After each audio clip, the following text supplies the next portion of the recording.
तो आज हम एक बड़ी ही दिलचस्प समीक्षा पर बात करने वाले हैं। एक तेलुगु फिल्म है, नाम है इलांती सिनेमा मेरे पुडुच्चु सुंदरू। हाँ, मतलब नाम ही ऐसा कि ध्यान खींच ले।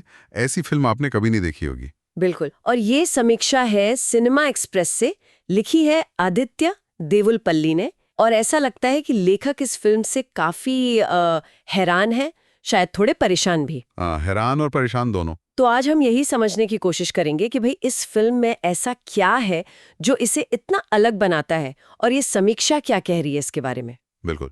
सबसे पहले तो ये जानना जरूरी है कि इसे लिखा, डायरेक्ट किया और इसमें एक्टिंग भी की है एक ही व्यक्ति ने, सुपर राजा। अच्छा, एक ही आदमी सब कुछ। हाँ, और इसे बनाने और रिलीज करवाने में उन्हें, सुनिए, 2 साल लग गए।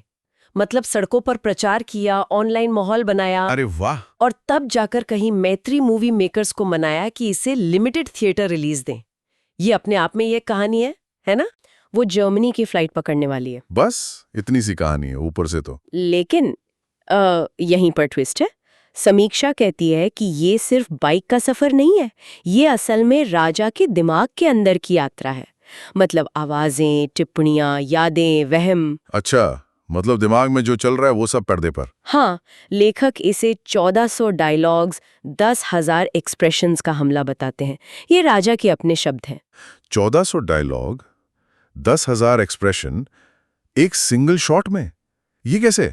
समीक्षा के मुताबिक इसे देखना ऐसा है जैसे आप किसी ऐसे ट्विटर स्पेस में फंस गए हो जहां सब एक साथ चिल्ला रहे हैं। मतलब टोटल क्योस। और इसमें साउंड डिजाइन का भी बड़ा हाथ होगा फिर तो। गणेश गंगाधरन ने संभाला है। बिल्कुल। समीक्षा कहती है कि ये अराजकता जानबूझकर बनाई गई लगती है।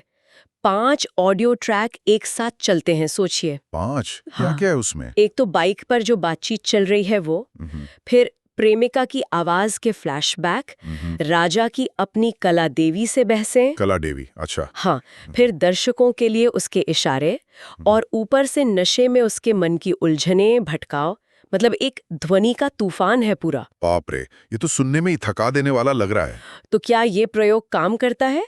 समीक्षा साफ कहती है कहानी के तौर पर यह फिल्म असहनीय है। असहनीय? हाँ। इतना सख्त शब्द। हाँ, वो जो भावनात्मक जुड़ाव होता है ना, वो इस पूरे शोर शराबे में कहीं खो जाता है।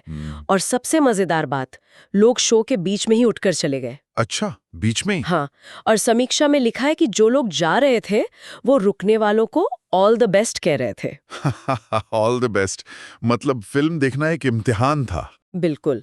पर कहानी भले ही पिट गई हो, एक प्रयोग के तौर पर समीक्षा इसे एक क्या कहते हैं, अजीब सा सम्मान देती है। अजीब सा सम्मान मतलब? जैसे टॉमी विजो की द रूम या एड वुड की फिल्में होती है ना। मतलब इतनी ज्यादा पर्सनल और नियमों से परे कि वो अपनी एक अलग कैटेगरी बन जाती हैं। हाँ, समझ गया। द सुपर राजा सिनेमा, इसमें बाजार को या दर्शकों को खुश करने की कोई कोशिश ही नहीं है। बिल्कुल। बस अपनी धुन में बनाया गया है। लेखक इसे कहते हैं सर दर्द देने वाली चीज के नीचे एक तरह का पागलपन भरा पवित्रता। पागलपन भरी पवित्रता, ये भारी शब्द है। हाँ। पर क्या ये जानबूझकर किया गया आर्टिस्टिक चॉइस है या बस एक कोशिश जो नाकाम रही? क्योंकि तेलुगु इंडस्ट्री में जहां फॉर्मूला फिल्में ज्यादा चलती हैं, वहां ऐसी जिद, वो अपने आप में कुछ तो है। हाँ, ये जिद तो दिखती है, लेकिन समीक्षा ईमानदार भी है। वो इस जुनून को महानता का सर्टिफिकेट नहीं देती। वो कहती है कि फिल्म देखना ऐसा है जैसे आप बाइक की पिछली सीट पे बंधे हों और एक नशे में धुत दोस्त की बकबक सुनने को मजबूर हो जो चुप ही नहीं होता। अरे बाप रे। हाँ, इसे सिनेमा एज विप्लैश कहा गया है, मतलब चाबुक की मार जैसा सिनेमा।